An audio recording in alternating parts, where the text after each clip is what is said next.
Check this out. Oh my God. This is what happens with the wrong settings. Now look at this. Absolute laser beam. And the only difference is your settings. So that's why today I'll be going through a walkthrough with you with the #1 best settings for Season 5 Reloaded for Warzone.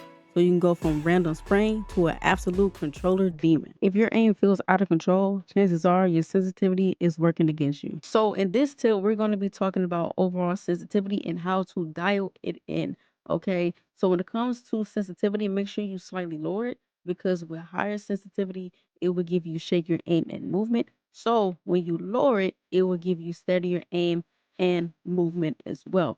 So let's talk about horizontal and vertical sensitivity real quick. So for horizontal and vertical sensitivity, when I'm currently at right now is 1.5. Before the updates, I was at 1.9. So when it comes to this, you know, like with many pros, they will have their vertical lower than their horizontal, because with the vertical, they want to have recoil control. And also with the higher horizontal, they will have a better tracking speed. Okay. So if you want to do that, that's totally fine as well. If you want to go lower than my sensitivity, that's perfectly fine. If you want to go slightly higher, that's totally fine as well.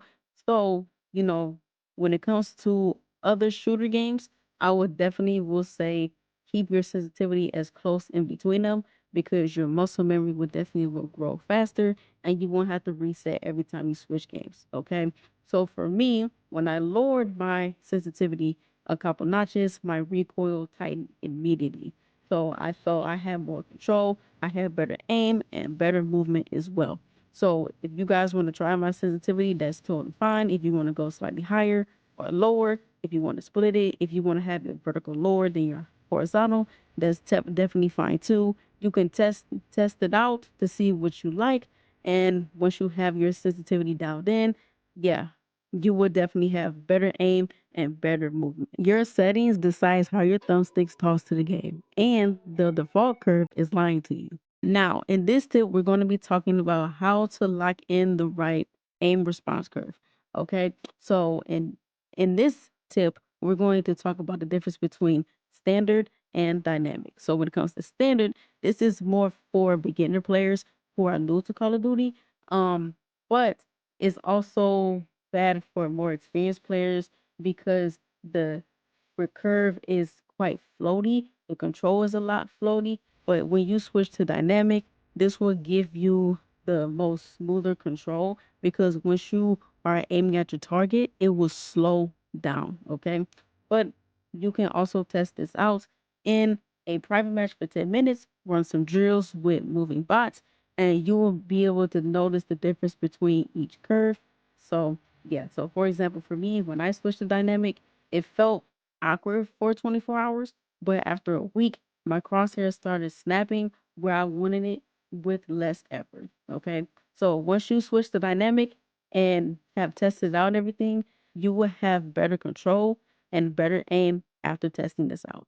Before we go on to the last tip, let me know in the comments below what has been your biggest struggle when it comes to aiming, and I'll see if I can help you out. All right. Let's go on to the last tip. This one setting might be stealing accuracy before you even firing a shot. In this tip, we're going to be talking about how to master your dead zones and ADS settings. Okay. So when it comes to dead zones, we want to make sure that it's not too high or too low. Okay. So when it comes to having too high of a dead zone, it will have more sluggish aim. And if you have it too low, you will have stick drift. So we want to be able to find the best lowest possible value without stick drift, and this will also unlock micro aim precision. Okay. So when it comes to dead zones, we want to look at my personal settings that I have for myself. So for the left stick min, we have 1, left stick max at 65, right stick min at 3, and right stick max at 99. If you want to use these settings, this is definitely fine. If you want to tweak it a little bit, that's definitely fine as well. But if you want to not have any right stick drift, we want to be able to keep it at maybe 3 or 4, depending on how bad your stick drift is.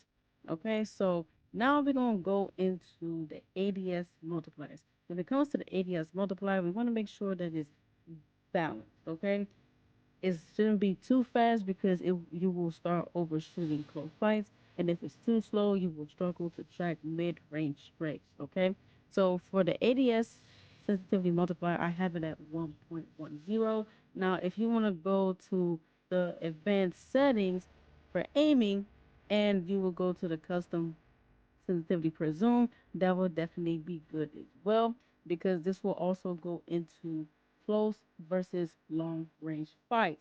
So when it comes to this, we wanted to adjust the ADS multipliers by zoom level if possible. So we can have it faster at 1 times for close fights and slower at 3 times for long range beams. Okay, so for ADS multiplier for low zoom, we have it at zero point 0.7. Same thing for 2 times and 3 times zoom at zero point 0.7, and so on and so forth.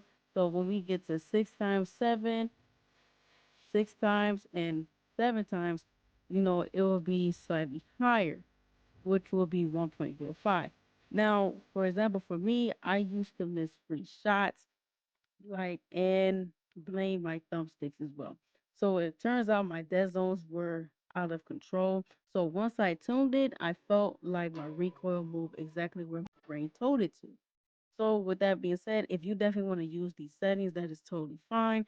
Um, or test them out. You can also definitely test them out in a 10-minute private match as well and see how your sensitivity multiplier interacts with the moving bots. So if you want to do that, that's definitely fine. But yeah, so after you use these settings, you will definitely make sure that everything will be all set. And after all that, your dead zones and ADS settings will definitely be dialed in, and you will have better aim and better movement, and you will have absolute laser beams and not have random spraying when it comes to shooting your target. But if you want to see the Season 5 Reloaded class setup for Warzone, click the video up here, and I'll see you guys in the next video.